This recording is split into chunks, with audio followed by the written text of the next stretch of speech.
온갖 음해에 시달렸습니다. 여러분 이거 다 거짓말인 걸 아시죠? 허풍입니다, 허풍. 누가 나에게 거울을 던질 수 있을까요?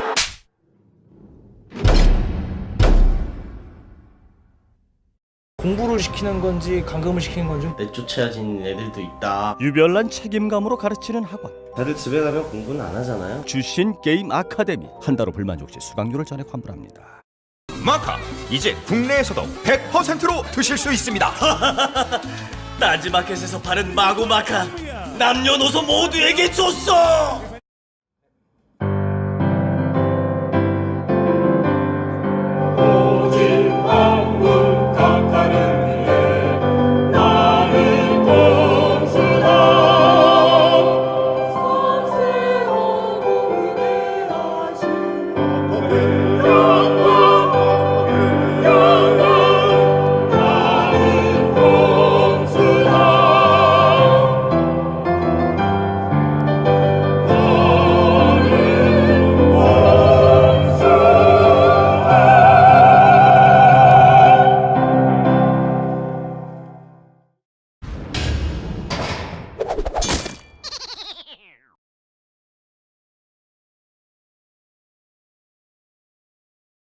자, 각하 배웅 한방송 다스베다 제16회 시작하겠습니다.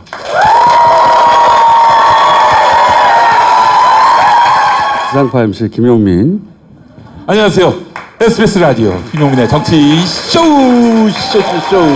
오전 10시 5분부터 12시까지 FM 103.5MHz, 부산은 105.7, 창원은 90.9, 진주는 98.7로 여러분을 만나고 있습니다. 많은 애청 부탁드리고 4월에 청취율 조사가 있습니다.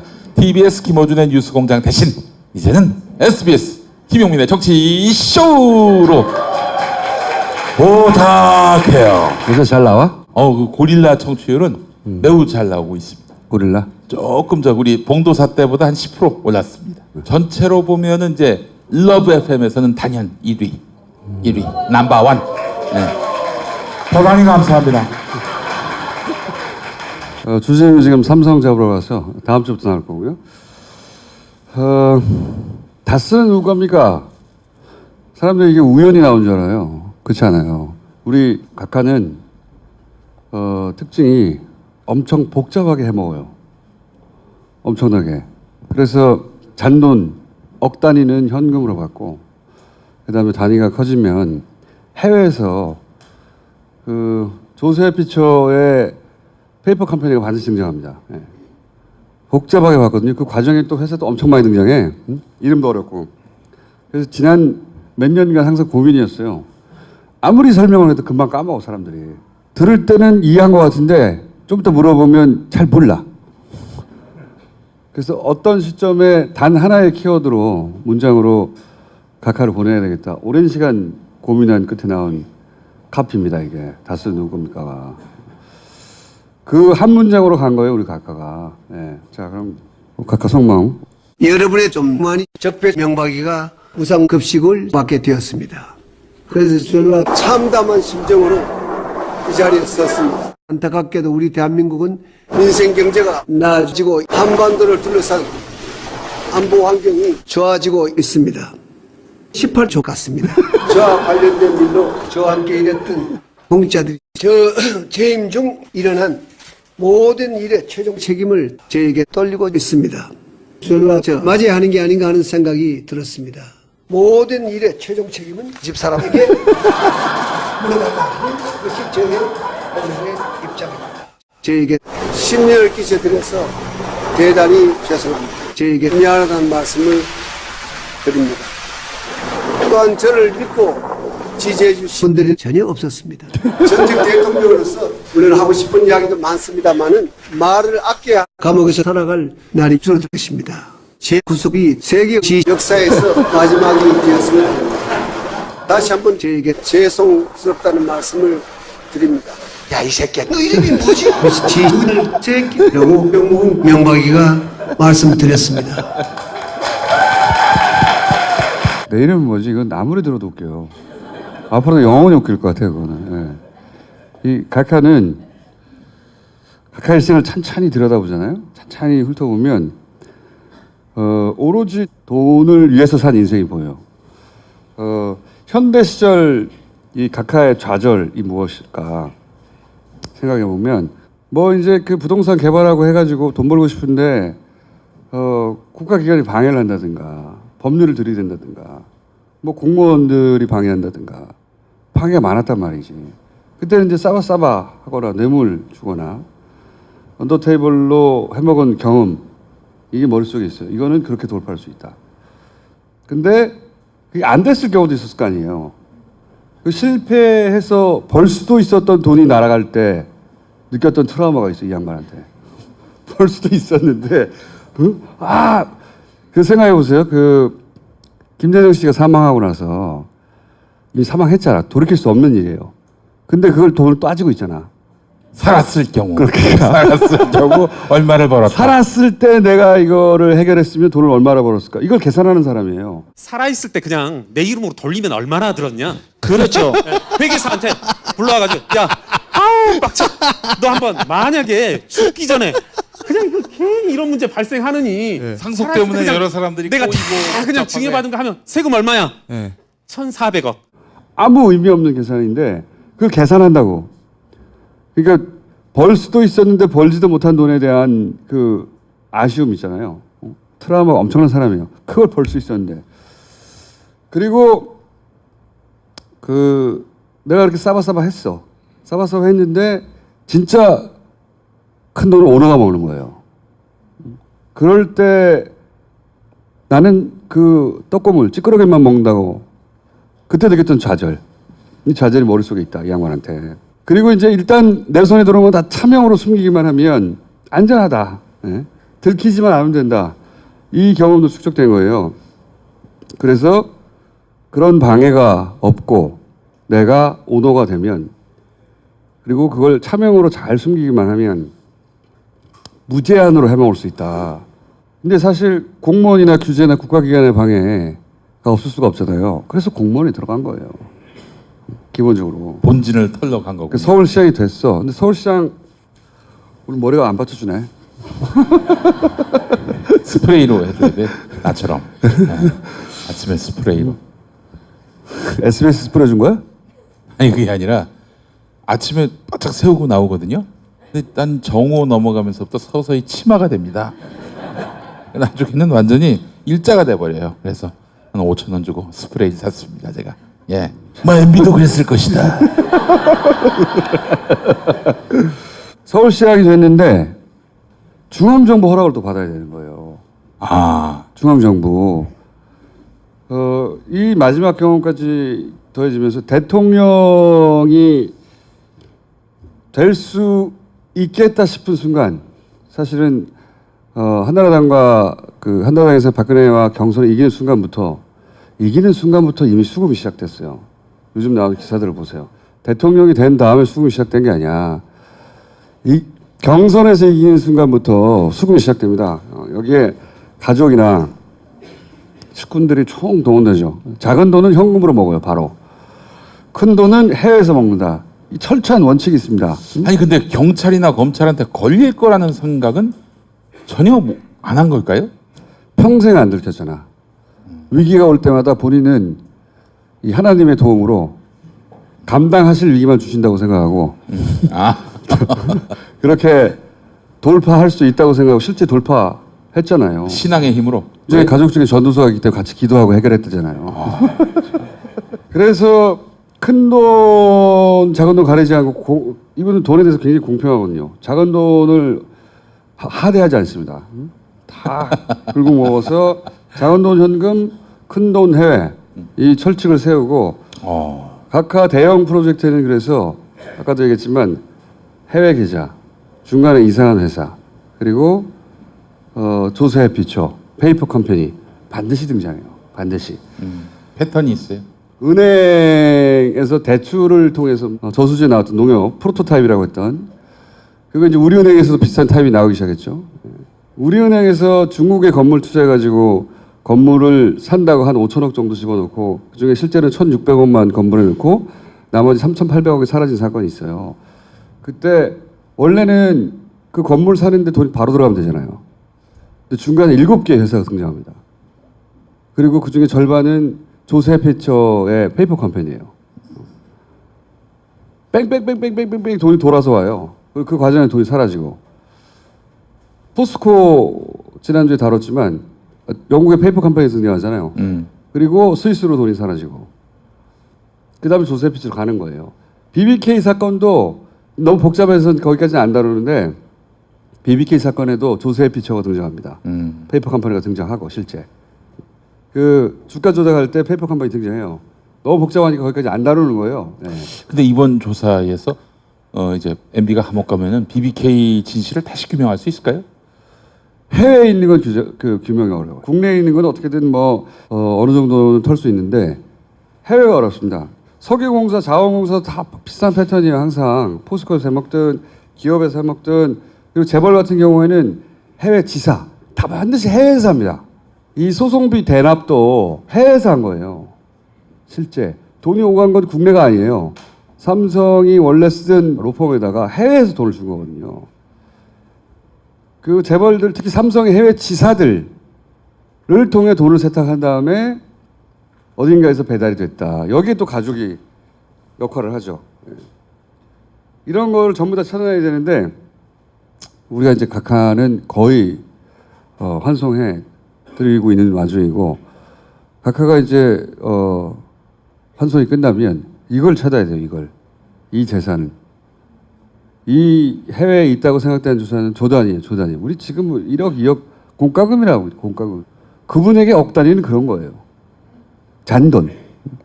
잔돈이니까 그냥 현금으로 받는 거야. 예. 그 재산을 찾을 때까지는 저희가 계속 가겠다. 자, 그 주진우가 이제 다음 주 다시 나오니까 그 재산을 찾는 데 있어서 이제 중간에 큰 고리가 되는 이야기를 들고 오겠죠. 얼마나 들고 올지 모르겠는데 재밌는 얘기 하나 해드리면 관련 취재가 잘 되고 있었어. 잘 되고 있었는데 갑자기 뚝 모든 사람들이 그 연락을 끊고 만나주지 않는다고 합니다. 초반에는 취재를 잘 하다가 오랫동안 관계를 맺어온 여러 정보원들과 잘 만나 취재를 열심히 잘하다가 갑자기 끊어졌다. 어느 한순간에 아무도 만나주지 않으려고 하고 있다. 매우 신기한 경험을 들고 다음 주에 나올 겁니다. 예. 개헌 얘기. 앞으로 이제 개헌 얘기 굉장히 많이 나오거든요.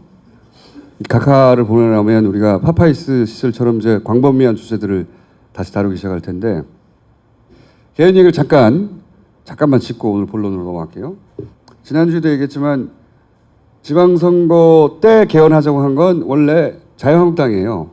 원래. 그리고 그쪽에서 원래 대통령이 주도하는 개헌에 대해서 그렇게 해야 한다고 주장했던 것이에요. 싹 뒤집었잖아요. 그 이유는 뭐냐면 지난번에 얘기했듯이 이번 지방선거는 다음 정권을 어떻게 먹을까 그 그림을 그리는 그 터닝 포인트예요. 그쪽에는. 그러면서 보수가 개헌에 대해서 하는 얘기를 잘 들어보세요. 이원 집정부제, 분권형 대통령제, 혼합정부 또는 협치 대통령제 끊임없이 이런 이상한 용어들을 사용합니다. 그러면서 좀 더 들어가면 대통령은 외치, 총리 내치 이런 얘기도 하고 원래 얘네들이 하고 싶은 것은 기본적으로는 영구 집권이죠. 일본처럼 되고 싶은 거예요. 자민당 맨날 먹잖아. 그걸 하고 싶은 거예요. 예. 그런데 우리나라 사람들은 대통령제에 대한 선호가 대단히 높아요. 내각제 하자는 말을 못 하는 거예요. 그렇죠? 그래서 분권형 대통령제라고 붙이는 거예요. 실제로 원하는 건 그게 아니에요. 실제로 원하는 건 총리라고 쓰고 실제로는 대통령이라고 읽는 거예요. 걔네들은. 그러니까 우리가 대통령이라고 뽑은 사람은 외치니 뭐니 이렇게 일부 하고 국정 운영은 총리가 하는 그림을 원하는 겁니다. 그래서 대통령이 제왕적 어쩌고 그 키워드의 목표는 대통령의 권한을 축소하고 총리한테 많은 권한을 줘야 된다는 거예요. 그래서 박근혜가 개헌하려고 했던 것이 그 외치만 담당하는 반기문 대통령 그리고 내치를 담당하는 박근혜 총리 그 그림이 있었던 거 아닌가요? 박근혜 본인이 본인을 치지 않는 사람을 거기다 꽂으려고 했겠지. 근데 이 총리는 국회가 뽑아야 된다는 거예요. 그렇다는 얘기는 국민이 뽑지 않은 실질적인 대통령 권한을 가진 사람 뽑고 싶고 가지고 그렇지. 싶은 거예요. 그러면 총선에서만 이기면 되잖아요. 그렇죠? 자기들은 튼튼한 지역 기반이 있는 거야. 기본적으로 100개는 먹고 가는 거야. 거기다가 조금 그 소위 이제 중도라고 하는 그림을 그린 다음에 자기 편으로 끌어들이면 언제나 총리를 먹는 거예요. 계속해서. 끊임없이. 일본식으로. 그걸 원하는 거예요. 총리라고 쓰고 대통령, 국민이 뽑지 않는 자기들이 선출하는 대통령 이렇게 읽어야 되는 겁니다. 목표는 아주 간단한 거예요. 복잡한 단어들이 이렇게 읽어줘야지 이 그림이 이해가는. 단어에 속으면 안 됩니다. 예. 국민의 지지를 폭넓게 받기 힘드니까 편법으로 국회에서 어떻게 이런저런 타협으로 자기들이 이제 국가 권력을 먹으려고 했던 거죠. 지난 총선 때 끊임없이 노스트라다문에서 얘기했던 거 있잖아요. 제3지대. 제3지대라는 게 원래 그리고자 했던 그림이 이런 거죠. 안철수 플러스 예를 들면 재작년에는 오세훈이라든가 이런 인물들. 그 이후로는 안철수 플러스 누구 혹은 반기문 플러스 누구 이렇게 1+1 패키지로 이기고 싶었던 거예요. 근데 김종희 씨도 있었다고 봐요. 추워도 없었을 것 같아. 제3지대라는 게 그런 거예요. 그걸 고스란히 아직도 유지하고 있는 겁니다. 이름을 바꿔서. 그러니까 이쪽의 목표는 1+1 패키지로 계속해서 자기들이 뽑는 대통령, 총리라고 쓰고 대통령을 만들어내는 권력 구조. 그걸 하려는 겁니다. 그걸 기본적으로. 지난 대선에서는 이 실패했죠. 우리 박근혜 각하 때문에. 땡큐. 실패 이 새끼들아. 지방선거 지나면 보수가 이제 대개편을 시작할 거거든요. 예? 안철수가 호남을 벌이고 어중간한 중간에 간 이유가 이 중도 포지션을 잡고 있다가 그리고 자기보다 오른쪽에 있는 한 사람하고 1+1이 되려고 하는 거예요. 지금 안철수는 계속해서 자유한국당을 없어져야 한다고 말하잖아요. 그 이유가 있어요. 실제로 없어질 거거든요. 없어진다는 것은 당이 이름이 바뀌고 형태가 바뀐다는 거지 사람들이 없어진다는 얘기가 아니거든요. 그때 자기가 그 일을 해냈다고 말하고 싶은 거죠. 그럼 혼자 그 그림을 만들어낼 수 있나? 없거든. 저쪽 보수의 코아도 그런 그림을 그리고 있다는 거예요. 그래서 예언하는 바 홍준표로 지금 현재 불리는 이 보수와 그리고 안철수 혹은 유승민으로 불리는 이 중도라고 스스로 주장하는 보수 이쪽은 합쳐서 이런 그림을 반드시 그린다. 반드시.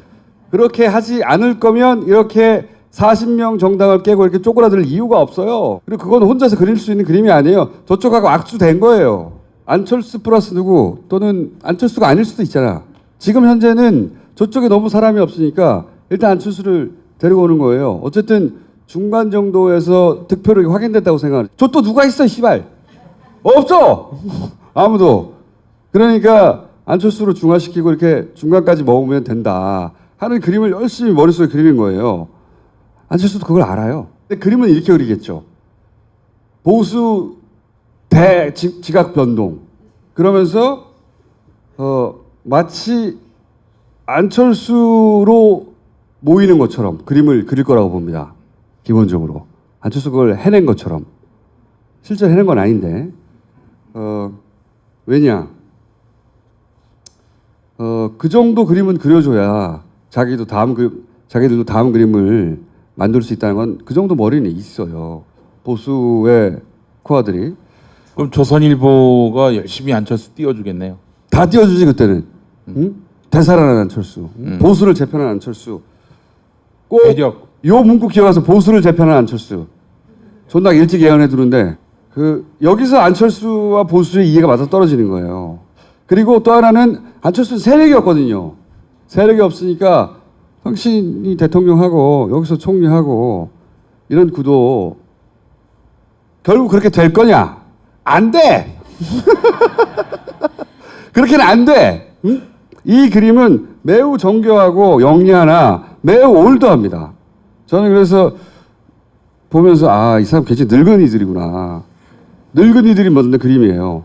이건 전형적인 과거에 이 공작적 마인드를 가진 엘리트들이 그린 그림이거든요. 자기들이 판을 다 그릴 수 있다고 하는 사람들 많이 생각해낼 수 있는 거예요. 그게 나한테 들킬 뿐. 근데 이게 왜 안 되냐? 대한민국의 이제 평균적인 그 정치적 각성 수준이 세계 최고 수준에 이르렀어요. 실제 잘 생각해 보세요. 촛불부터 비롯해서 팟캐스트 시장이나 정치가 소비되는 층을 잘 생각해 보세요. 굉장히 높은 수준에 도달했어요. 기본적으로. 그리고 우리가 10년간 걔네들이 어떤 꿍짝으로 공작을 그리는지도 경험해 왔잖아요. 그냥 속아 넘어가 주지 않는다. 이 할배들아. 과거엔 통했어. 이런 게.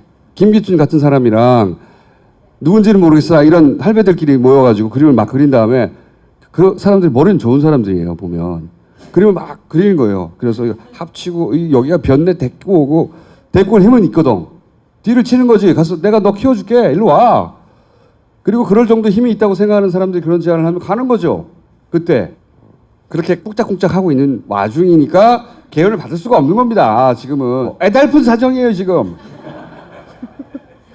이것만 일단 기억해 주세요. 안철수가 보수를 재편했다는 취지의 문장이 나올 것이다. 이번 그 6월에 개헌되기는 불가능하다. 자유한국당만으로도 저지할 수 있으니까. 지방선거가 끝나면 대개편이 일어날 것이다. 그리고 저쪽에서 말하는 총리는 총리라고 쓰고 실제로는 자기들끼리 뽑은 대통령을 원하는 거다. 이것만 기억하고 있으면 됩니다. 나중에 때가 되면 다시 막 까자고 까발리고 막 그리고 네이버 얘기도 안 할 수가 없지 가끔. 개헌 얘기 나오면서 이제 오늘은 토지공개념 얘기했잖아. 네이버가 여기를 딱 때려줘. 응? 가능할까? 이렇게 띄워주는 이유가 있어요. 그리고 바로 이 소위 댓글 알바들이 사라진 게 아니에요. 자중자애하고 있는 중이지. 응? 근데 이 건은 원래 공짜만 들어가면 공산당이라고 그러거든. 저쪽에서는. 얘네들은. 공짜로 무척 싫어해요.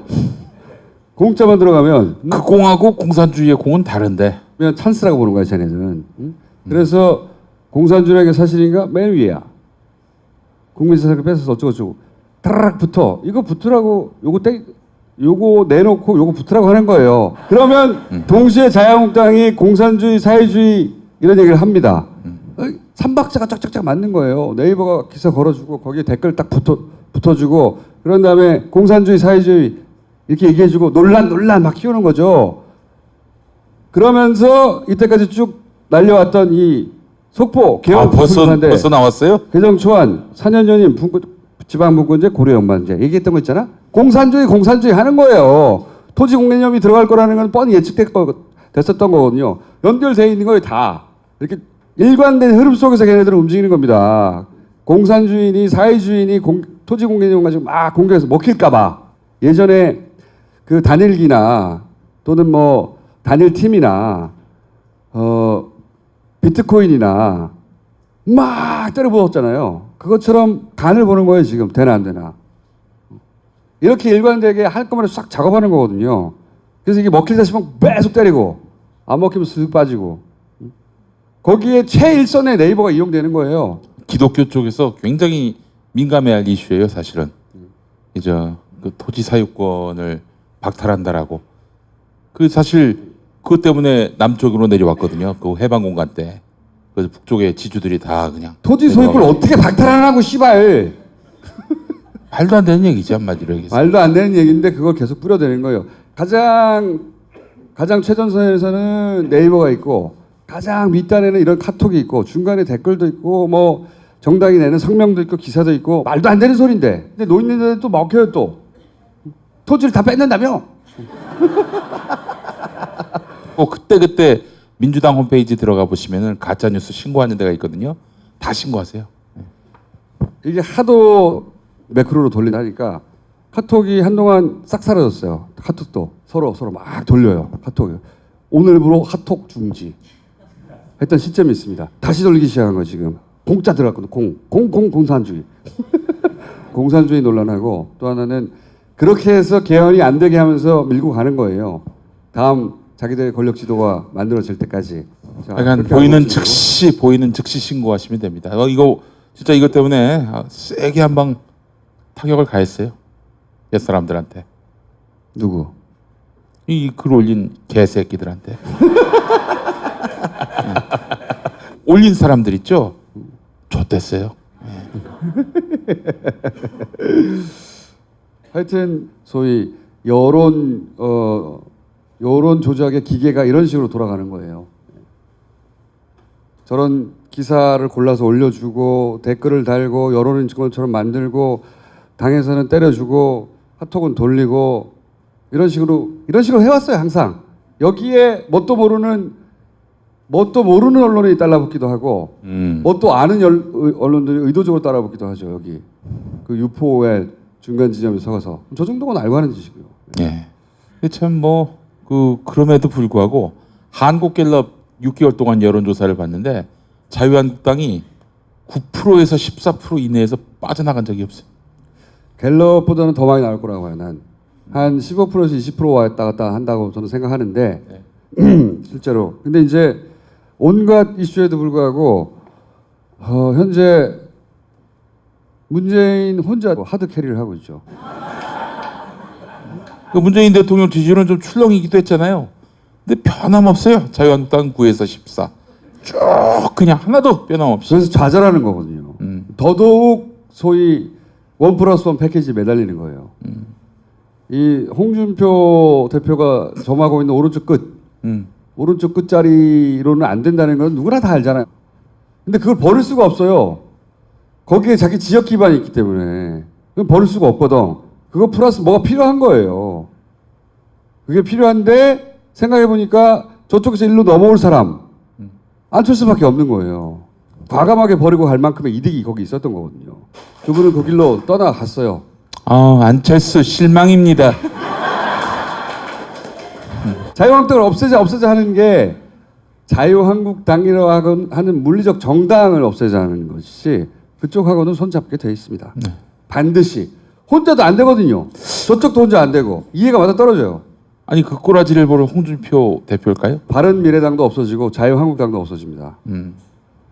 대통합한 새로운 정당. 더 이상 보수라고 부르지 마라 우리를. 안철수 대표가 그러면은 서울시장 후보로 나옵니까? 그게 상관없어요. 떨어져도 상관없다. 만들어 줄 수 있다고 생각해요. 얘네들은 항상. 얘네들이 뭐 이런 포탈이나 혹은 조중동이나 미디어의 힘으로 그 어중간한 포지션까지 끌어올릴 줄 수 있다고 생각하는 거예요. 생각해보면 지난 대선 때 안철수 갑자기 확 부상한 게 뭘로 부상했어요? 언론들이 그냥 막 갑자기 밀어준 거지. 뭐 있었나? 갑자기 지지율이 막 맞붙는다고 막 언론에 쏟아부었잖아. 그렇게 만들 수 있다고 생각하는 겁니다. 그걸 밀어올릴 힘이 자기들한테 있다고 스스로 믿는 사람들이 이제 할배들인 거지. 누군지 모르겠지만. 그런 사람들이 자기들에게 영리하고 대단히 정교하다고 생각하고 그림을 그리는 거예요. 저는 그런 의미에서 안철수 대표가 서울시장 안 나간다고 생각합니다. 나가느냐 안 나가느냐는 자기한테 이 구도 속에서 유리하다 득된다 생각하면 이때까지 안 나간다고 생각했다가 다음날 나가는 사람이에요. 아무 의미 없는 예측이에요 그건. 그래서 안 나간다 저는. 자 오늘 첫 번째 게스트. 보통 이분을 우리가 잘 초대하지 않습니다. 다 자기 때문에 이제. 초대했다면 다 같이 자기 때문에. 근데 오늘은 SBS의 최근 며칠 연속 놀라운 삼성 보도 있잖아요. 여기에 일조를 하신 분이 선대위 소장이에요. 라고 본인이 주장하고 있습니다. 선대위 소장님을 모시겠습니다. 안녕하세요. 반갑습니다.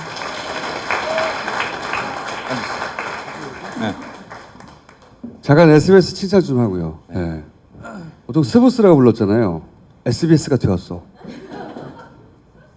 세상이 정상이 되니까 SBS가 세상에 이런 보도를 다 하다니 깜짝 놀랐어요. 난 진짜. 이거는 JTBC가 지난 탄핵 정국에서 날아다닐 때 그리고 MBC가 과거에 폼이 제일 좋았을 때 그 이상의 역작, 그 이상의 고퀄리티 못 보신 분들은 저장했다가 따로 볼만할 정도의 아주 잘 정리된 게다가 내용도 아주 잘 정리됐고 그 내용을 완벽하게 뒷받침하는 자료들 아주 훌륭합니다.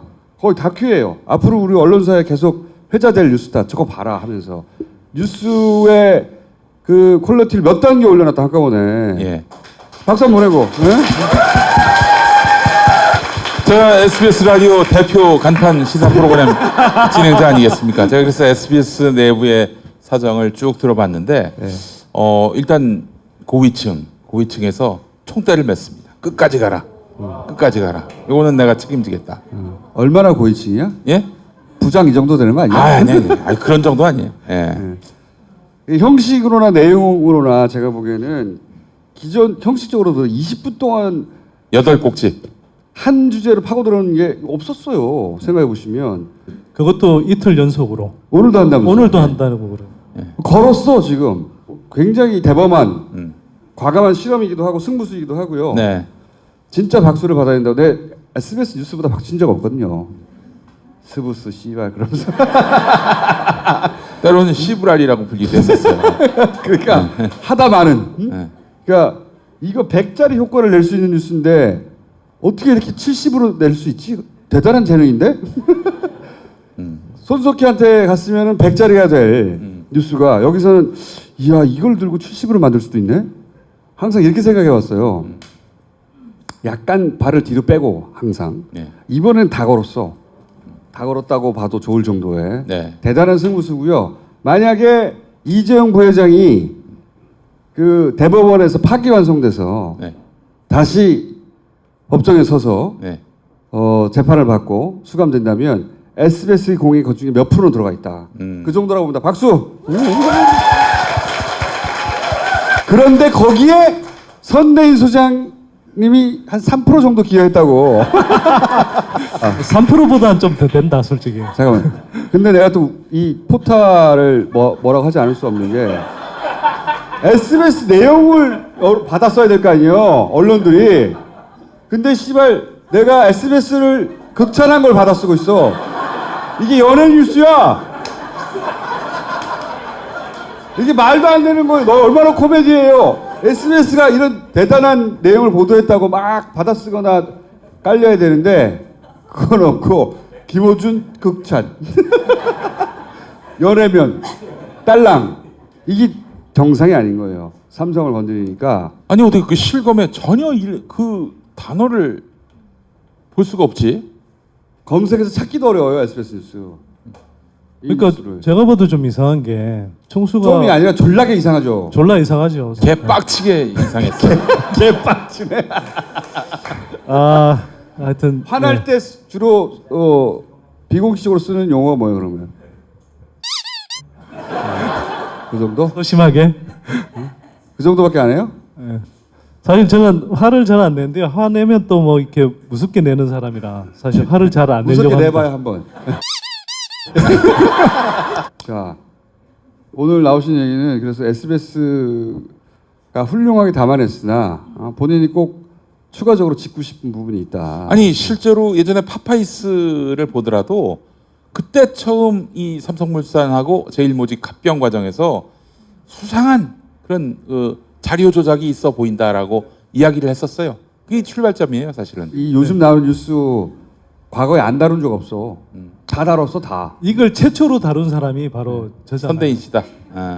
아니 파파이스 나와서 2015년 6월에 재미없다고 하는 사람을 안 부른다 그래서 청수를 설득해서 아무리 재미없어도 이건 꼭 다뤄야 된다. 그래서 팟캐스트 최초로 진짜 다뤘어요 그때. 심지어 그리고 삼성물산 합병권이 정말 이상한. 심지어 선대인 소장이 그때 이제 방송을 마쳤던 나는 꼽살이다를 이 문제 때문에라도 우리가 다시 부활시켜야 된다라고 해서 나는 꼽살이다 시즌 3가 시작이 됐었어요. 이것 때문에. 나는 꼽살이다. 네. 네. 그랬었네요. 네, 그랬죠. 네. 네. 아무도 안 들었지. 어떻게 알았지? 최초의 제보자가 근데 그냥 일반인이라면서요.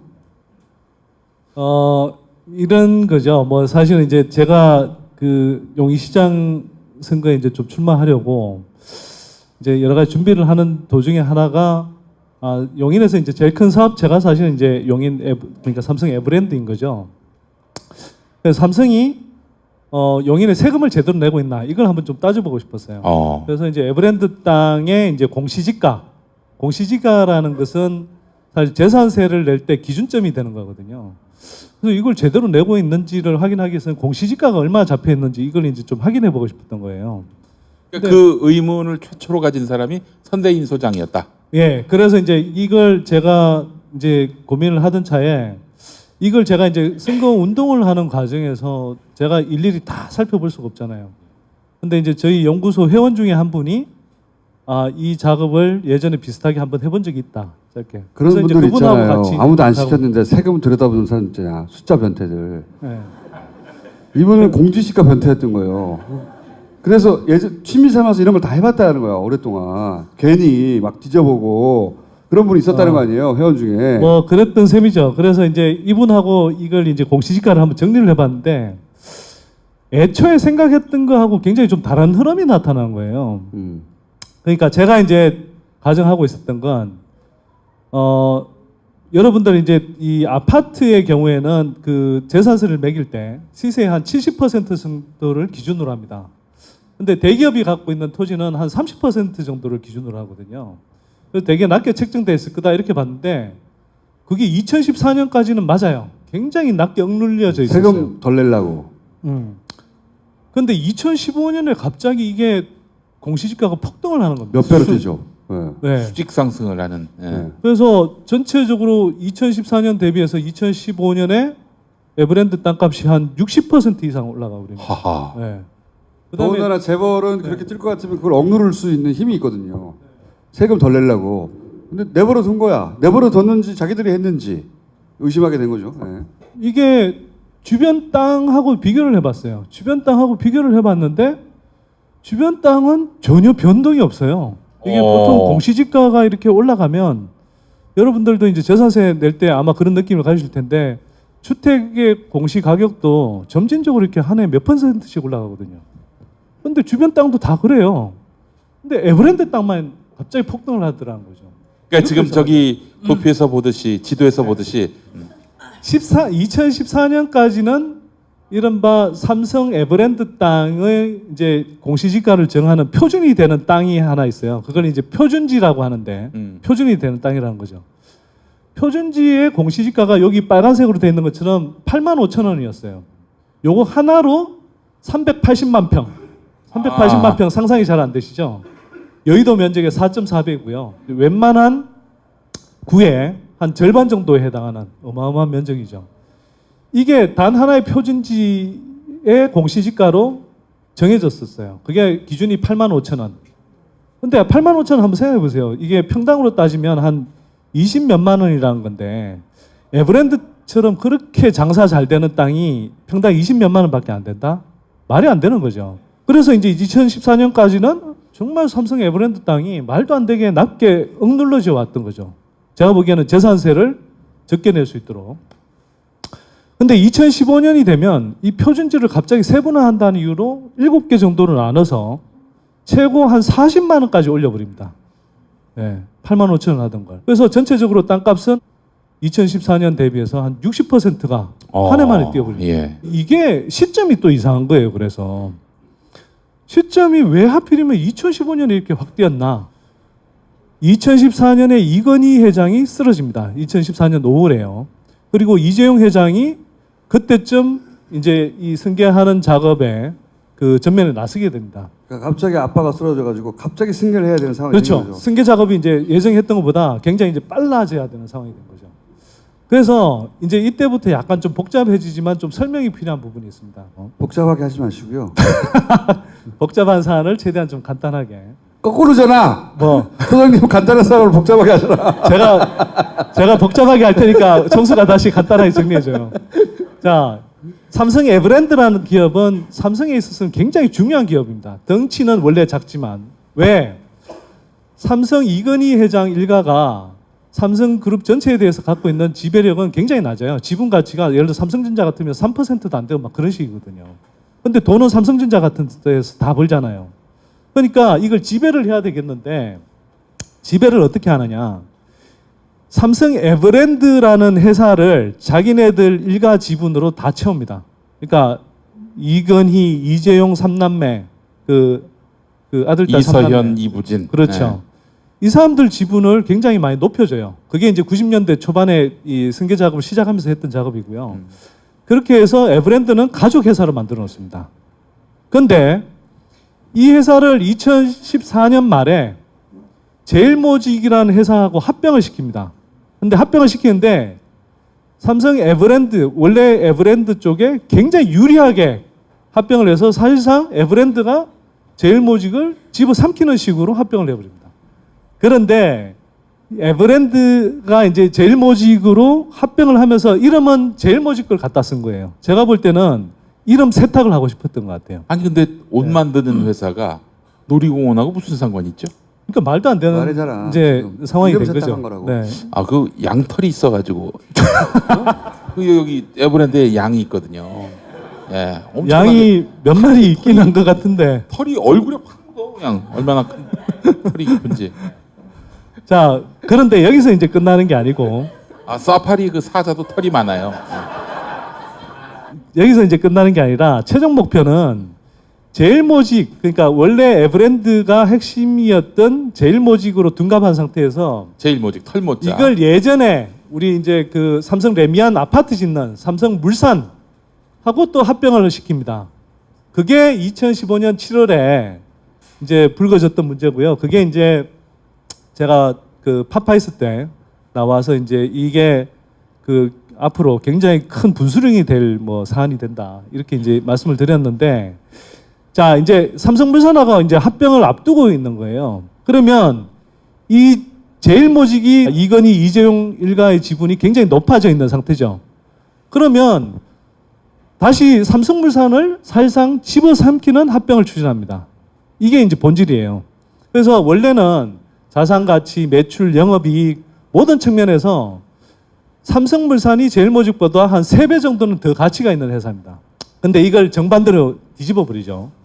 삼성물산은 가치를 떨어뜨리고 제일모직의 가치는 확 높여버립니다. 왜냐하면 이재용의 지분은 제일모직에 다 있으니까요. 그러니까 에버랜드로 출발했잖아요. 그러니까 삼성 지분의 온갖 뭐 이런 가치나 뭐 여러 가지 저 뭐 자산 같은 것들을 그 똥값으로 만들어 버리는 게 제일모직하고 대등하게 만들기 위해서. 그렇죠. 그래서 실제로는 삼성물산이 한 3배쯤 가치 있는 회사인데 삼성 쪽에서 이제 합병을 추진할 때는 거꾸로 제일모직이 삼성물산보다 한 3배쯤 가치 있는 회사로 만드는 작업을 합니다. 그렇죠. 네. 그래서 삼성물산의 경우는 진짜 희한한 짓을 해요.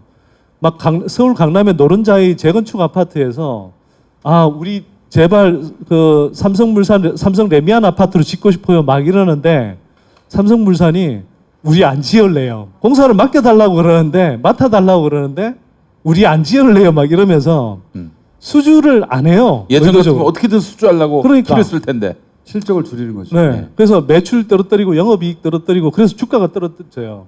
당시에 이제 박근혜 정부가 막 미친 부동산 정책을 쓰면서 건설업체들 막 이 수주 잔고가 늘어나면서 막 주가가 날아갈 텐데 삼성물산만 유독 떨어져요. 자, 이제 삼성물산은 그렇게 가치를 떨어뜨리는데 제일모직은 그러면 가치를 올려줘야 되잖아요. 근데 제일모직은 아까 이야기했다시피 뭐 옷 만들던 회사, 패션 회사, 그 다음에 예전 삼성 에버랜드에 이제 그 에버랜드 이런 건데 그게 갑자기 좋아질 일이 뭐가 있겠어요? 없죠. 그러면 자산 가치를 높여주는 방식이 있을 수 있습니다. 지금까지 에버랜드 땅이 굉장히 낮게 잡혀 있었잖아요. 그렇죠. 그러면 이게 실제로 자산 가치가 엄청나다라는 이야기를 스토리를 만들어내야 되는데 그렇게 하기 위해서 어떻게 하느냐? 제가 볼 때는 공시지가를 올리는 작업이 필요했다. 이게 복잡하게 생각할 게 없어요. 아빠가 제가 항상 하는 얘기지만 아빠가 아들한테 회사를 물려주고 싶은 거야. 세금을 내기 싫은 거예요. 여기서 출발한 거예요, 전부 다. 그냥 세금 내고 깔끔하게 처리했으면 이런 일이 안 벌어져요. 20년째 이 짓을 하고 있는 거거든요. 네. 근데 아빠가 갑자기 쓰러진 거예요. 갑자기. 갑자기 쓰러지니까 이제 아들이 물려받아야 되잖아. 모든 걸. 물려받아야 되는데 아들 재산은 에버랜드에 묶어놨거든요. 아들 재산을. 근데 삼성은 삼성전자를 먹어야지 지배를 할 수 있거든요. 근데 아들의 삼성전자 지분이 너무 작아요. 그러니까 지금 말씀하신 대로 뭘 하기 시작했냐면 우선은 에버랜드를 변장을 시키지. 제일모직으로. 네. 여기까지만 해놨었는데 갑자기 제일모직 아버지가 쓰러졌잖아. 삼성전자를 지배해야 돼. 큰일 났어. 제일모직을 상장을 해요.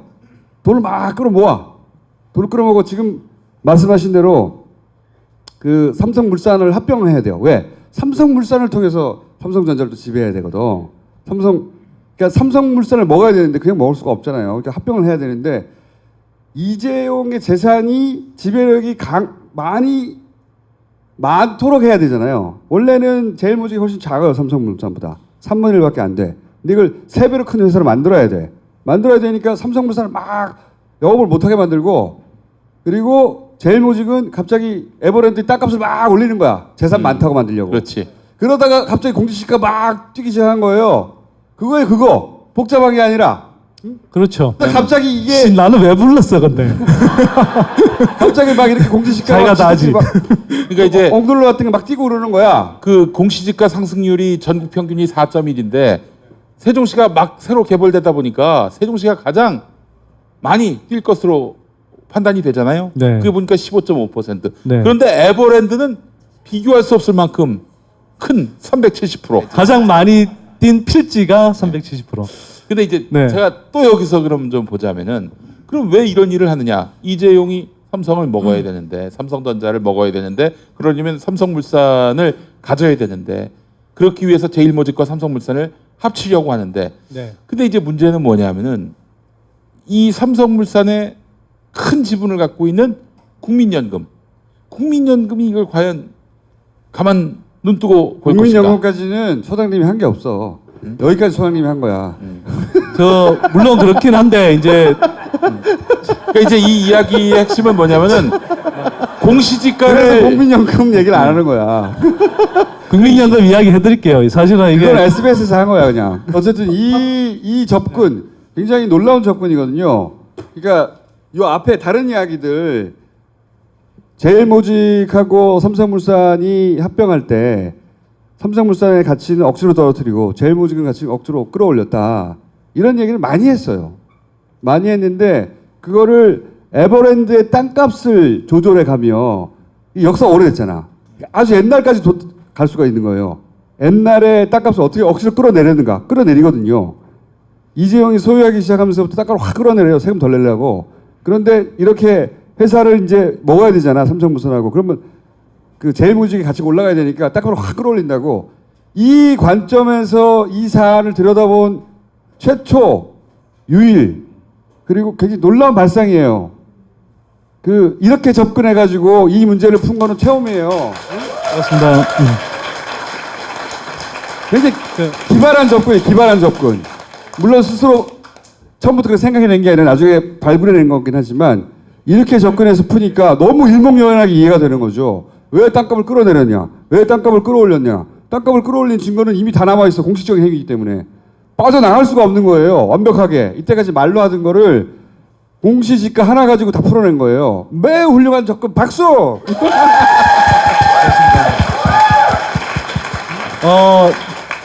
제가 청수 방송에 나오면 맨날 까이기만 했는데 청수한테 이제 들어가시죠. 야, 다 진짜. 했는데.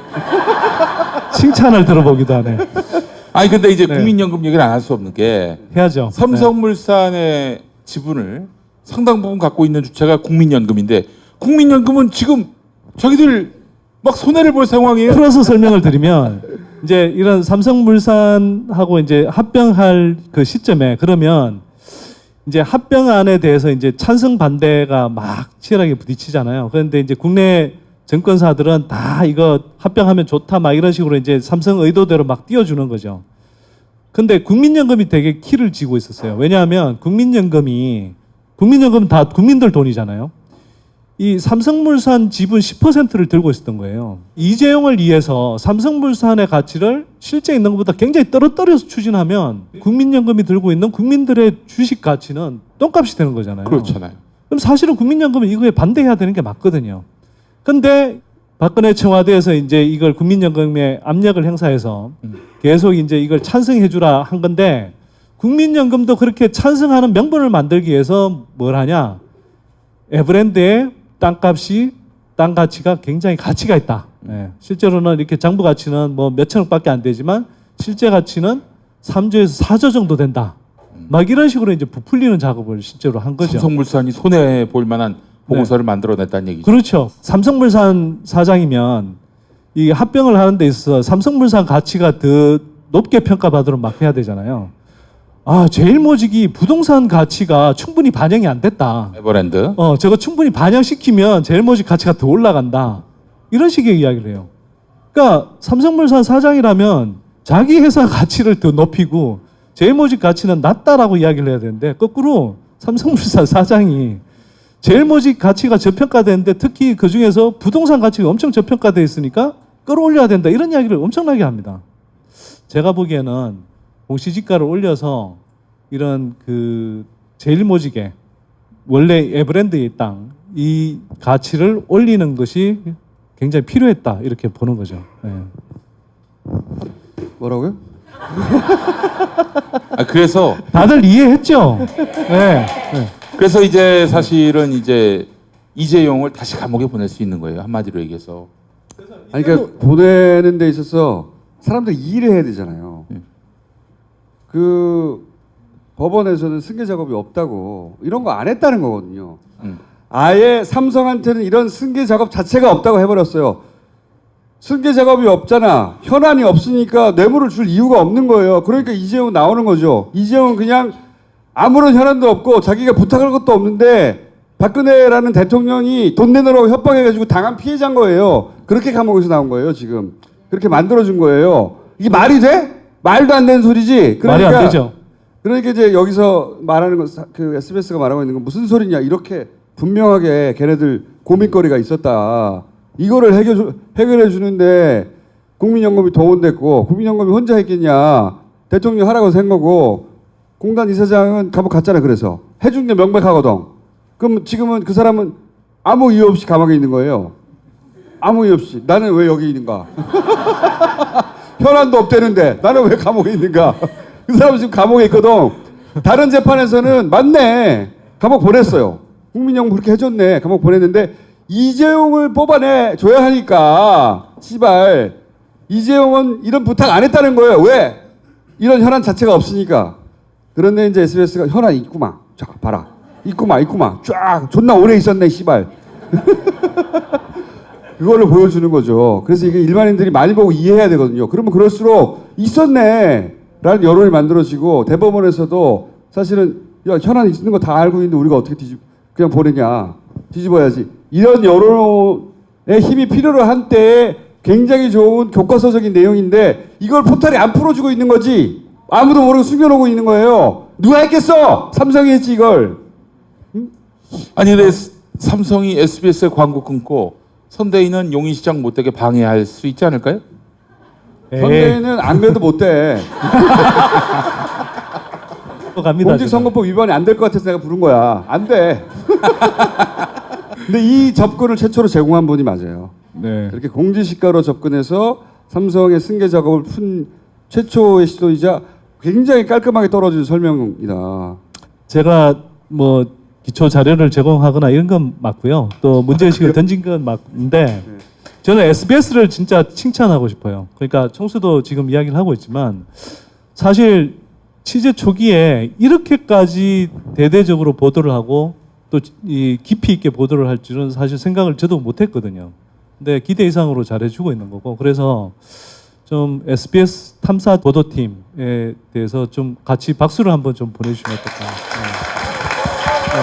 이 2심 재판부가 이재용을 집행유예로 석방한 주요 근거가 경영권 승계 작업이 없었다 이건데요. 충분히 경영권 승계 작업을 염두에 두고 삼성이 움직였다라는 것을 보여주는 굉장히 아주 유력한 정황 증거는 저는 될 수 있다 이렇게 생각을 하고요. 그래서 이 부분은 여기서 끝나지 말고 SBS 취재팀이 할 수 있는 건 아무래도 한계가 저는 있다고 생각합니다. 이 과정에서 왜 공시지가가 이렇게 갑자기 이상하게 부풀려졌는지 그 과정에서 예를 들면 당시의 국토교통부라든지 또 한국감정원 뭐라든지 또는 경우에 따라서는 뭐 영희시라든지 이런 과정에서 문제가 없었는지를 확인하는 작업이 분명히 필요하다. 이런 작업이 확인이 돼야 또 한편으로 우리는 좀 더 확실하게 삼성을 압박할 수도 있다 이렇게 좀 생각이 되고요. 이게 어쨌거나 뭐 곧 나오게 될 대법원 판결에서 이재용이 확실하게 다시 감옥에 갈 수 있도록 하는 중요한 근거가 됐으면 좋겠다. 이게 또 제 희망 사항이기도 합니다. 박수 부탁드립니다. 그럼 들어가세요 이제. 자, 주변에 있는 영희 시민분들께 많이 알려주십시오. 고맙습니다. 네.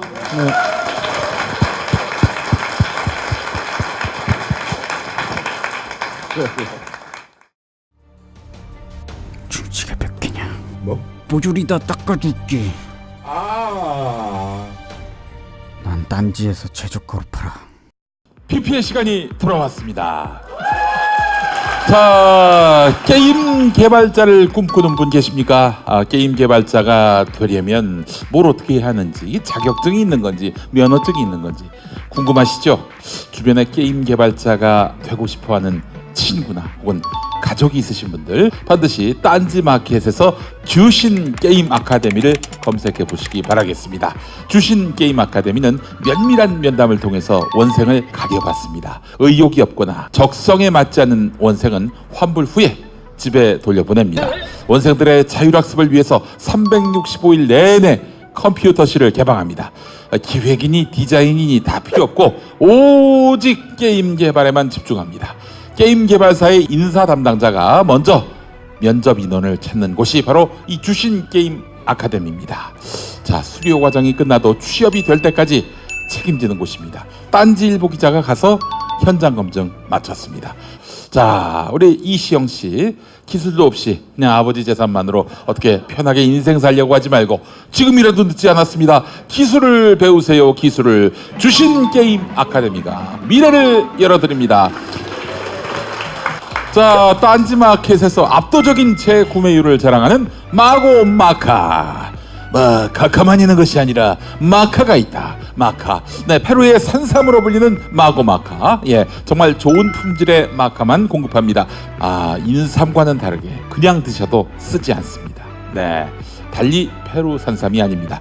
자, 모든 저처럼 잘 드시는 분에게도 또 김어준 총수처럼 고기 편식하는 분에게도 모두에게 좋습니다. 마약 좋아하시는 어떤 분, 젊어서 마약을 하면 어떡합니까? 마약 대신에 마카를 권합니다. 딴지마켓에서 팔고 있습니다. 14년 동안 마카만 생각한 회사가 만듭니다. 페루비안 네이처의 마고마카. 이거 정말 전설의 누룽 현미를 할 만하구나. 엠푸드 누룽 현미.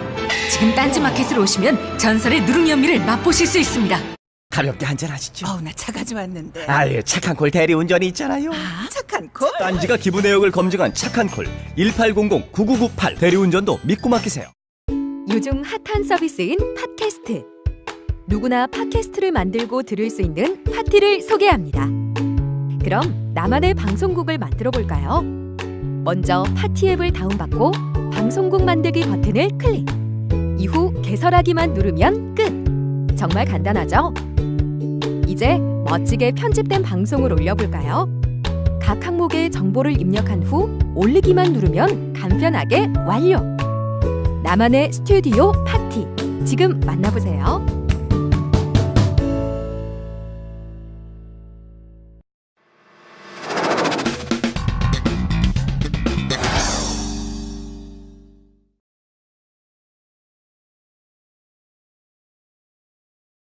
자, 오늘 두 번째 게스트는 지난주에 나오셔가지고 아주 공존의 히트를 치신 분이죠. 장민호 씨를 모시겠습니다. 네.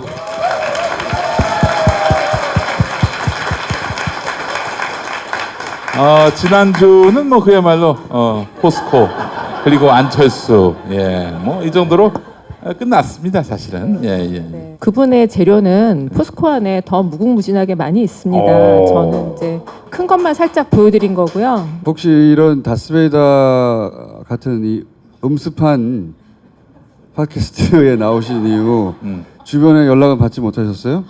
너 거기 왜 나갔어?부터 시작해가지고. 제가 솔직하게 말씀드릴게요. 제일 먼저 연락 온 곳이 사정기관들이 연락이 왔어요. 사정기관들이. 네, 그래서 저도 깜짝 놀랐어요. 우리 방송을요. 네. 딴 사람은 안 봐도 기관들이 봅니다. 네.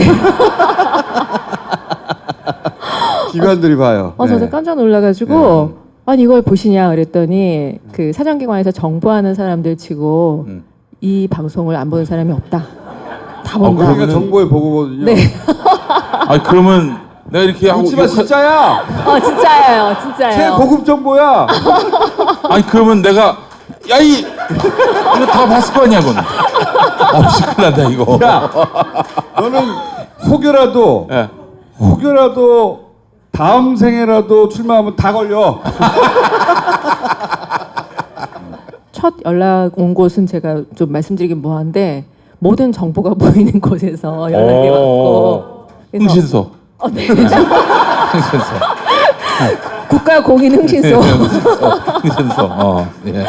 저는 솔직히 우리 총수님 딴지일보 시작하셨을 때 그 딴지일보의 팬이었었어요. 네, 딴지 팬이었고 그리고 팟캐스트는 솔직히 제가 볼 시간이 없었었어요. 네, 그래서 많이 못 보다가 그 말씀을 듣고 나왔는데 그 영향력을 보고 굉장히 놀랐고. 하여튼 기관들은 다 봐요. 네, 다 보고 그리고 생각해 보세요. 다스에 관련해서 우리가 한 최소한 4개월, 5개월 먼저 했던 뉴스 그대로 지금 뉴스가 나오잖아요.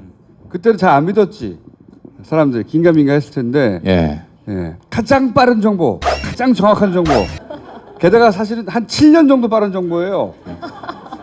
7년 전부터 했던 얘기들 그리거든. 그러니까 5달 후의 이야기를 우리가 하고 있어요 지금 거의 짧아도.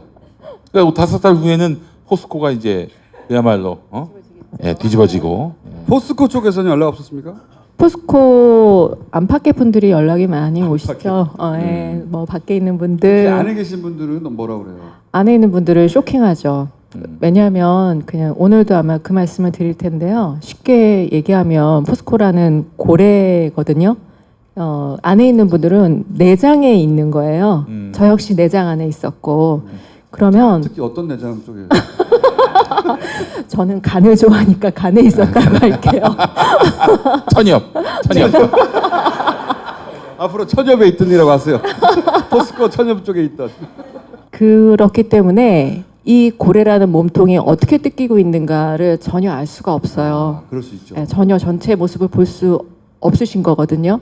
근데 지난번 방송으로 그 내장에 계신 분들이 살짝 보신 거죠. 살짝. 오늘은 어떤 포인트를 짚어주시려고? 자, 오늘은 MB 자원외교의 몸통이 포스코라는 그 포인트를 가지고 자원외교의 몸통은 포스코다. 실제로는. 앞으로 이거 몇 간까지 할 수 있어요? 케이스는 끝도 없이 많아요. 많은데 그냥 우리 저 팀장님 멤버로 합시다. 멤버로 그냥. 이게 너무 자세히 아는 내부자에서 나온 이야기다 보니까 그리고 또 그 전달력이 되게 좋으세요. 그렇죠. 쏙쏙 이해가 돼. 감사합니다. 선대인 극과 극이야. 감사합니다. 용인 시장 나가보실 생각 없어요? 선대인 시장 안 될 것 같은데. 자, 오늘 출발해 주세요. 자원개발 얘기를 시작하기 전에 고래 해체팀 얘기를 잠깐 조금만 들어갈게요. 아마 고래 해체팀이 있다. 네, 고래 해체팀. 우리가 흔히 얘기하는 기업 사냥꾼이에요. 기업 사냥꾼 이들을 주목하셔야 됩니다. 산토스와 완벽한 페이퍼컴 EPC를 사고 살 때 해외로 돈이 나가죠. 증자하고 또 돈이 나가죠. 또 팔고 또 해외로 돈이 나가죠. 기업 사냥의 패턴입니다. 요게 계속 반복되는 겁니다. 사이즈만 커지는 거예요. 포스코라는 사이즈로. 고래 해체팀이 전체 포스코를 가지고 이 패턴을 쓰고 있어요. 자, 요거의 예로 포스코 건설, 포스코 엔지니어링을 설명을 드릴게요. 자, 포스코가 제 홀딩 컴퍼니 엄마 기업이고요. 그 밑에 아들 기업이 포스코 건설이에요. 건설의 계열사가 포스코 엔지니어링이에요. 그러니까 손자 기업이라고 하죠. 포건과 푸엔이 산토스와 EPC를 삽니다. 그래서 푸엔 쪽에서 계속 EPC에 돈을 내보내는 거예요. 그러고 나면 어떻게 되죠? 푸엔이 망가지죠. 그럼 망가졌기 때문에 어떻게 해야 되나요? 포건은 푸엔을 흡수해요. 그럼 이제 포건이 계속 망가지는 사업들을 하는 거예요. 돈을 계속 퍼내요. 그럼 어떻게 되나요? 그 다음에는 포스코가 포건을 흡수하겠죠? 자, 이제는 포스코예요. 포스코가 또 망가지는 일들을 계속 지금도 계속 그 일을 동시에 하면서 하는 거예요. 그럼 포스코가 망가지죠? 그럼 그때 누가 나타날까요? 이들의 돈이 나타나는 거죠. 이들의 돈은 두 가지로 나타날 수 있는데 해외 자본이라는 이름으로, 또 하나는 국내에 있는 MB의 흔적이 굉장히 많이 나는 자본들이 있죠. 예를 들면 미래에셋이라든가 등등등등. 이런데 아니면 기업이 포스코를 인수하겠다고 나오는 거예요. 그럼 결과적으로 이건 뭐냐면 MB가 포스코를 먹는 구조입니다. 이 일이 지금 쭉 진행되고 있는 거예요. 말씀하신 건 굉장히 중요한 내용인데 다시 좀 설명해 주세요. 포엔이 계속 부실 사업들에 돈을 대고 막 그러면서 망가져요. 포엔이 똑같이 EPC를 샀어요. 그러면 EPC의 손실, 이건 페이퍼컴이에요. 손실이 났대요, 페이퍼컴이. 그러면 포엔 둘 다 똑같이 그 손실을 회계 장부에 올려야 되잖아요. 포엔만 올리는 거예요. 포건은 안 올리고. 그러면은 포엔 쪽에 계속 적자가 쌓이겠죠. 적자가 쌓이고 나중에 산토스 케이스에서 돈을 잃은 곳이 포스코 건설과 포스코 엔지니어링이었는데 그 적자를 다 포스코 엔지니어링이 떠안는 것 구조로 처리를 한다. 그렇죠. 장부상으로 계속 포엔을 적자로 만들어 놓고 사업을 더 이상 유지할 수 없는 상태로 장부상으로를 만들어 버린다. 그렇죠. 그렇죠. 그때 포엔에 또 해외 사업 인도네시아에서 진행하던 발전소 있어요. 메락 발전소. 여기서 많은 적자가 납니다. 그 적자를 메꿔주기 위해서 돈이 또 막 나가죠. 그러면서 포엔은 완전히 망가져요. 그 포건이 이걸 가지고 옵니다. 포스코 엔지니어로부터 빼먹을 거 다 빼먹고. 그렇죠. 회사는 망가졌어요. 그러니까 합병을 시켜서 이제 포스코 건설과 포스코 엔지니어링 합병이 됐어요. 네네. 그런 다음에 포스코 건설을 통해서 뭘 합니까? 예를 들면 자, 브라질 산토스에 작년에 2,500억인가 자금을 급히 보내요.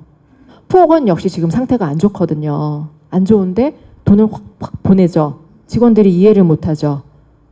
본체가 살아야 되는데 아니 왜 저기 브라질 저쪽에다 다시 돈을 퍼주고 난리냐 이런 얘기를 하죠. 포스코는 그러니까 보시기에는 단계적으로 계열사들을 먹기 시작해서 뽑아먹고 본체까지 지금 뜯어먹고 있는 와중이다. 그 고래 해체팀이 정주영 말년에 포스코를 삼성에게 넘기려고 그랬었어요. 원래. 그래요? 네.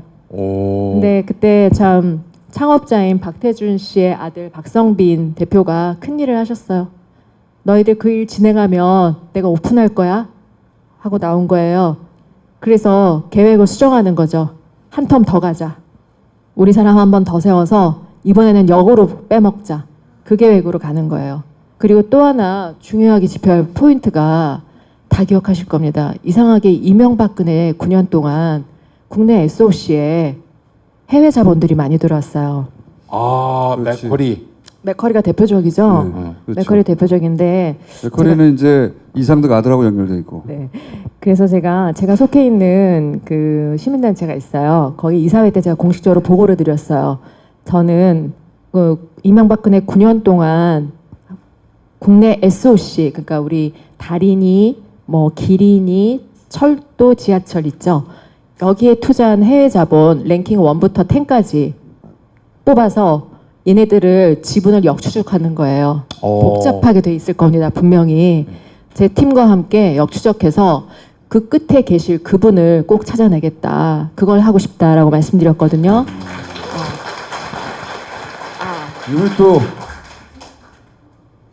안원구 하나 더 나왔네. 자원개발 얘기를 바로 들어가도록 할게요. 자, 자원이 이게 개발을 해야 되냐 어째야 되냐 판단할 때 보는 뭔가의 기준이 있어야 되잖아요. 그걸 크게 여기 적어놓은 대로 테크니컬리와 커머셜리라고 합니다. 자원이 있다 없다가 중요한 게 아니고요. 양이 경제성이 있냐, 이거를 채굴할 기술이 있냐, 그리고 더 중요한 거 운송할 수 있냐. 운송비가 많이 들면 배보다 배꼽이 커져요. 제가 몽고 석탄 예를 들어 드릴게요. 우리나라 기업인들 자원하시는 분들이 몽고 가면 뻑 가신대요. 보고서 아니 이런 하이 퀄리티 석탄 하고 좋아하는 거죠. 중요한 건요, 몽고는 중국하고 러시아에 끼어 있어요. 싣고 나오려면 중국을 거치든가 러시아를 거쳐야 되는데 중국과 러시아는 절대로 길을 내주지 않습니다. 아, 비행기도 안 됩니까? 만약에 그쵸? 석탄을 경제성이 그죠? 그러니까 여기서 지금 교수님이 네. 너무 말씀 잘하셨는데요. 비행기뿐이 없는 거예요. 석탄을 싣고 올 수 있는 수단은 비행기. 석탄이 무슨 다이아몬드면 모르겠지만 그렇죠. 예. 여기에서 이 오류가 생기는 거거든요. 아주 심플합니다. 지난 이명박 시대에 광자공, 석유공, 가스공 그리고 가장 중요하게는 포스코가 했던 자원 투자는 이런 테크니컬리, 커머셜리하고는 전혀 상관없는 투자들이 이루어졌다라는 겁니다. 중요한 건 그렇게 질이 좋냐가 아니라 경제성 있느냐를 따져야 되는데 그런 걸 안 따지고 했다는 거죠.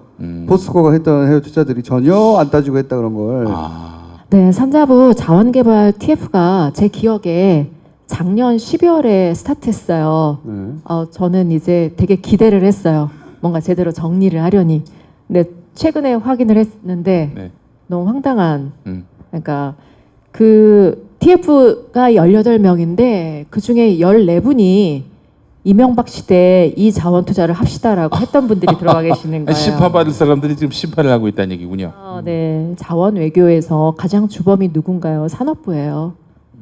뭐 산업부는 위에서 시키니까 했다라고 하지만 본인들이 저지른 일이거든요. 그 사람들이 아직도 있어요. 산업부. 네네네. 그분들이 TF 구성안을 내놓았겠죠. 그 중에 몇 명은 이제 민간에서 들어가긴 했어요. 그분들이 근데 역부족이라는 거죠.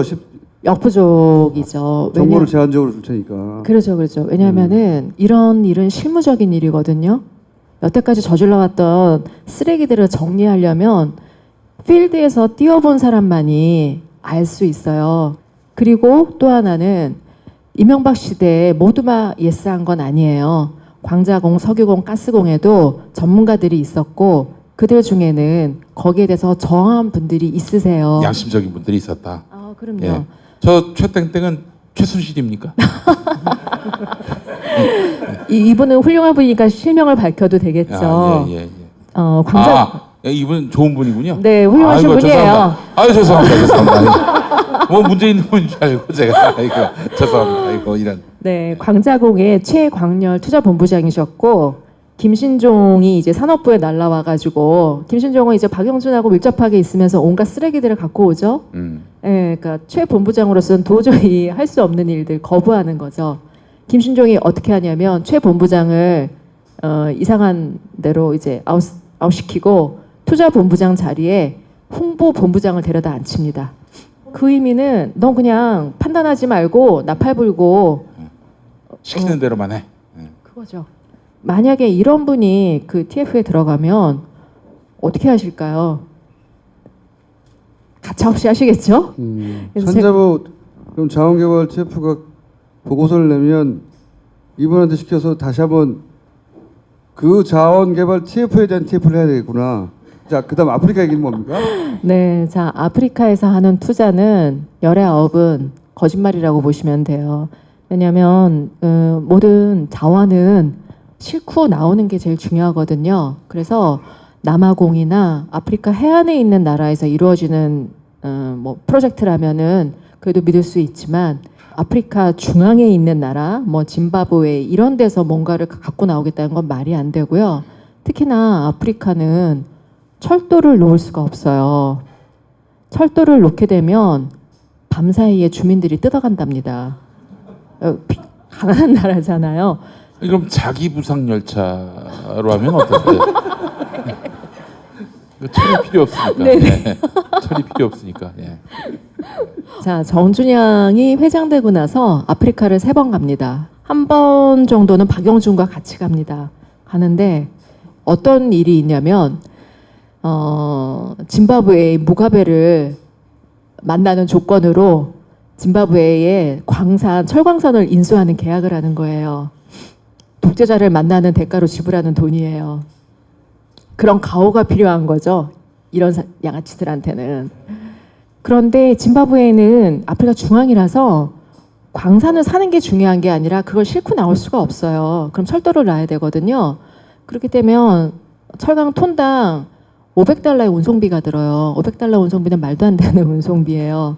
비싸다는 얘기죠. 그렇죠. 너무 비싼 그런 운송비를 아까 말씀드린 대로 커머셜리 말도 안 되는 투자인데 근데 하는 거예요. 1,000억 원을 내고 광산을.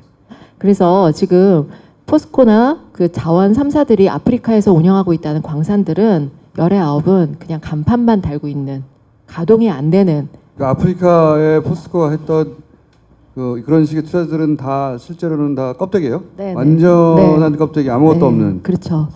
남아공 정도에서 운영하는 것만 가능하다라고 보시면 되고요.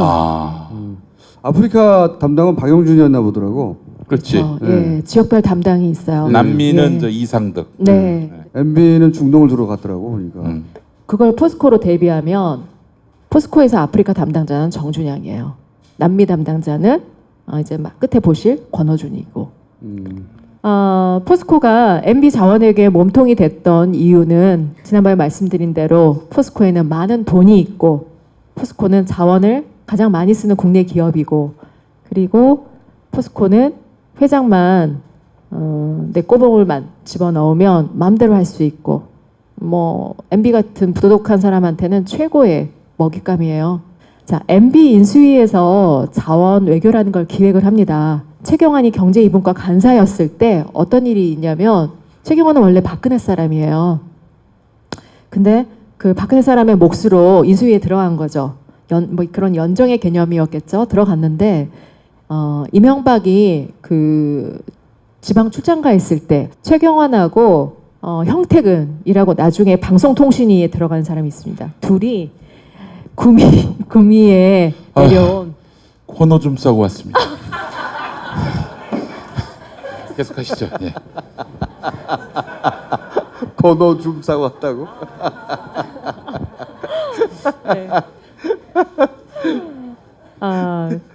최경환하고 형택은이 구미에 내려온 박근혜를 만나러 가요. 그걸 MB가 알았어요. 대노하죠. 대노하고 이제 자르려고 하겠죠.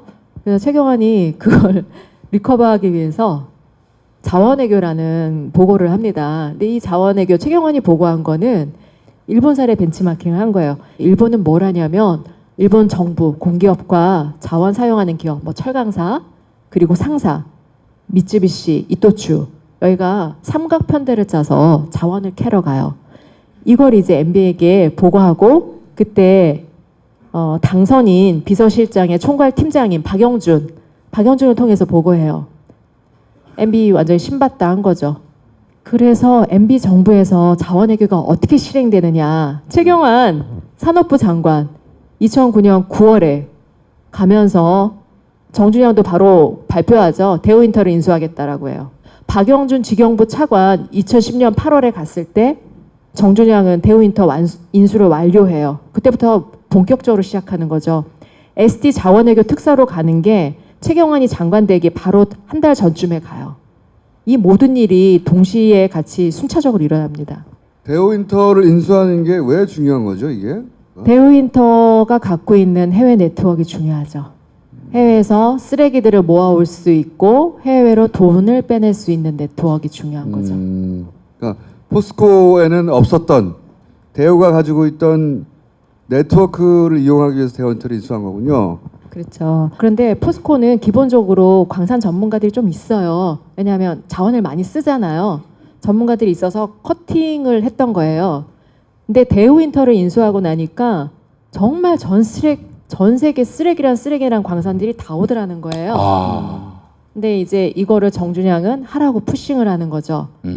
그러면서 거기에서 중간에서 거강꾼 역할을 또 열심히 하는 게 대표적으로 광자공 김신종 그리고 석유공 뭐 가스공인데 그러니까 자원공사하고 예를 들어 석유공사하고 포스코가 어떻게 협력을 한 거죠? 그걸 설명해 주세요. 좀.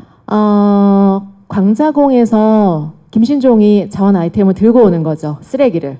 광자공은 광물자원공사. 네네. 예. 광자공에서 쓰레기를 들고 와서 정준양에게 바로 주죠. 그러면 정준양 그거를 투자해라고 떨어뜨리죠. 이런 구조로 가는 거예요. 다른 사람들도 똑같이. 광물자원공사가 직접 투자 일부 하고 일부는 포스코가 같이 낀다 이런 거죠. 그렇죠. 네, 광자공도 표면적으로 뭐 돈이 많지 않잖아요. 광자공은 돈이 없으니까 표면적인 뭐 참여, 그리고 광물을 중개하는 중개상이라고, 쓰레기 광산을 중개하는 중개상이라고 쉽게 말씀드릴 수 있을 것 같아요. 그래서 정준영한테 넘기고 정준영이 떨어뜨리고. 그러면은 이때 대우인터는 그 소위 쓰레기를 주워오는 넝마주 역할을 하고. 네, 대우인터에서는 또 어떻게 하냐면 대우인터 각 곳에 있는 네트워크에서 또 쓰레기들을 주워와서 대우인터 사장에게 보고를 하죠. 그럼 사장이 정준영에게 던지는 거예요. 그러면 정준영이 다시 또 포스코 안에 떨어뜨리고 계열사에 떨어뜨리는 거죠. 처음에는 포스코만 가동하다가 점점 계열사로 넓혀가는데 이 카운터파트가 중요해요. 광자공의 사장은 정준영 이전, MB 이전에는 포스코에선 누가 상대했냐면 원료를 구매하는 임원이 상대했어요. 원료 구매 실장이 상대를 했는데 김신종이 되고서는 김신종은 정준영을 바로 상대하는 거예요. 아, 그렇게 파트너를 맺어서 돌아갔구나 이게. 대우인터가 그렇게 중요한 거구나. 네, 그러니까 얼마나 많은 부지기수의 투자들이 이루어졌는지. 그러니까 저희는 그런 얘기를 했어요. 1,000억대 정도 되면 아, 좀 일이 있나 보다라고 생각하고 몇백억 단위의 투자 뭐 그런 것들은 너무나 많았기 때문에 기억도 안 나요. 너무 많았고. 그래서 자원 외교만으로 포스코 최소 20조는 날라갔으리라고 추산을 해요. 자원외교 몸통이 포스코라고 이제 보시는 거구나. 몸통이 되려면 돈이 있어야 되죠. 자, 이건 또 뭡니까? 아, 네네. 로이 힐은 포스코가 진행한 자원외교, 자원개발 케이스 중에 가장 황당한 케이스입니다. 묻지마 광산 투자예요. 한마디로 말씀드리면. 로이 힐이라고 호주에 있는 철광석이에요. 포스코라는 호구를 만나기 전까지 3년 동안 중국과 인도의 철강사들을 대상으로 로드쇼를 해요. 근데 모두 다 퇴짜를 받죠. 조건들이 너무 나빴어요. 광산이 개발도 안 돼 있고 광산을 개발하는 설비도 안 들어가 있고 철도를 놓아야 됐어요. 이런 광산은 그 웬만한 엄청난 경제성이 있는 게 아니면 하는 게 아니거든요. 할인율이라는 게 있어요. 신생 광산들은 할인율을 많이 넣어야 돼요. 한 13% 넣어야 되거든요. 그러니까 13% 우리가 할인을 받는다라고 생각하시면 돼요. 신생 광산이기 때문에 위험도가 높잖아요. 근데 로이 힐에 대해서 8%만 주겠다고 하는 거예요. 이거는 그 광산 업계 관행상 있을 수 없는 일이에요.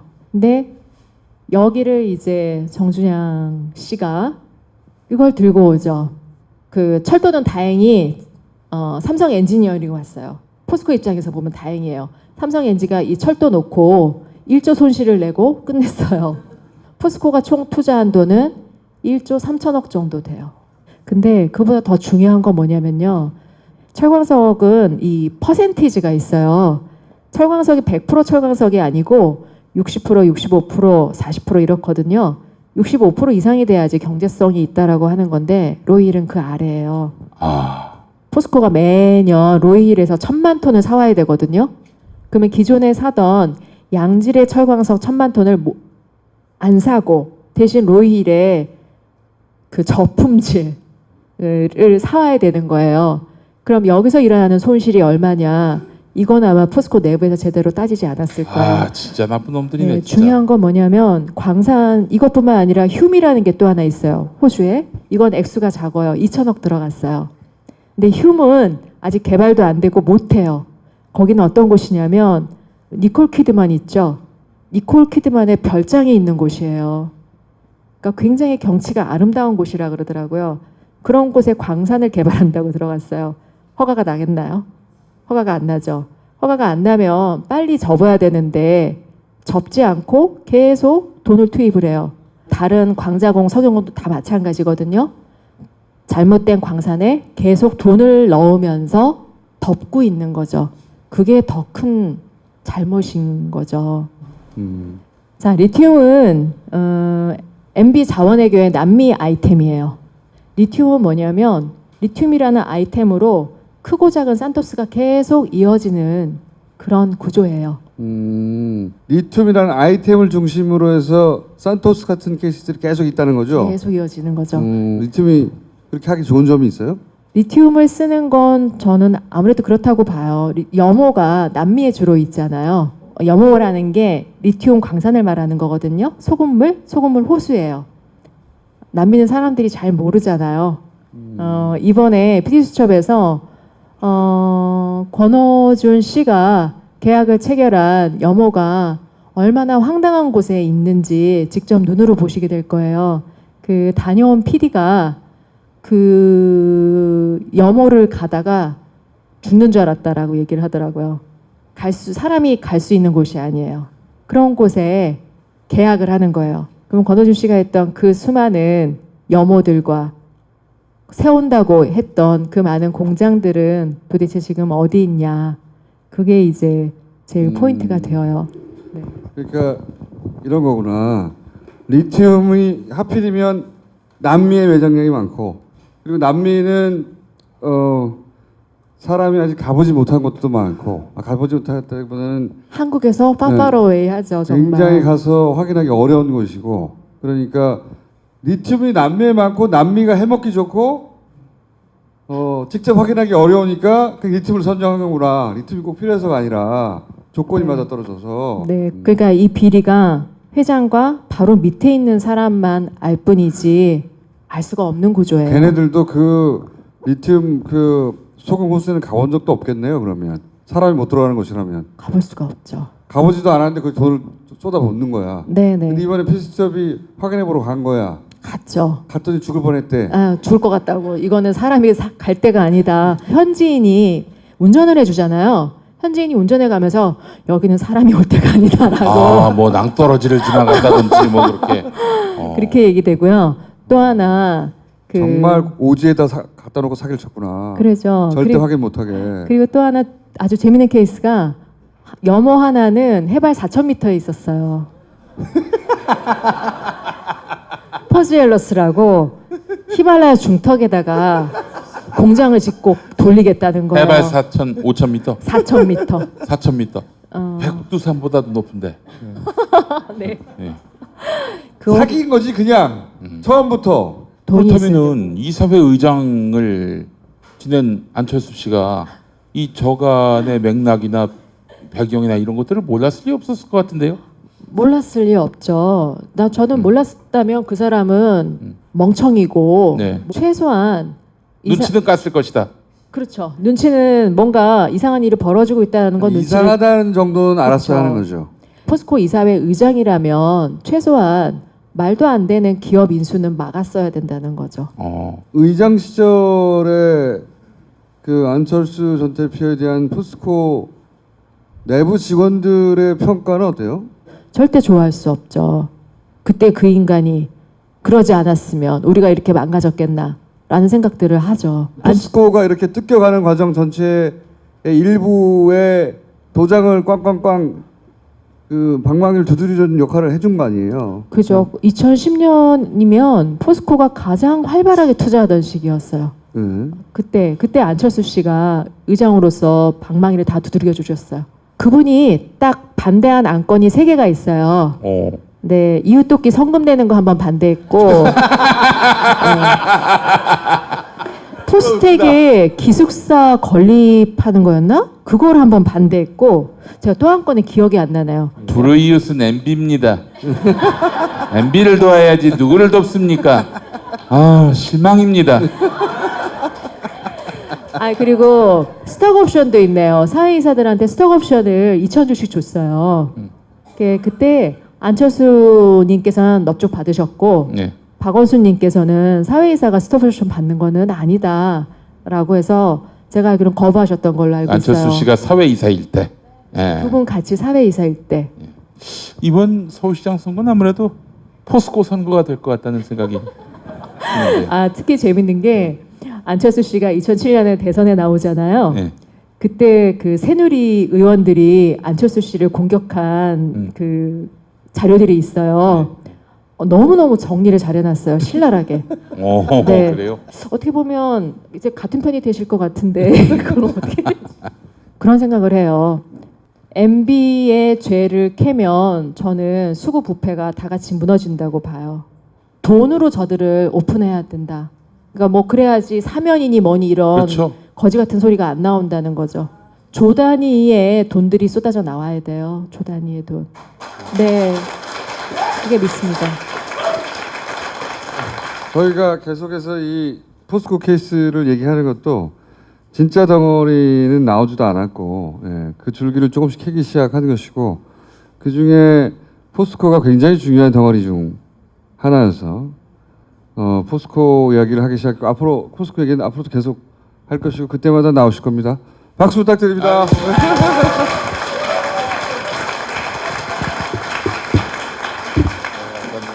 예.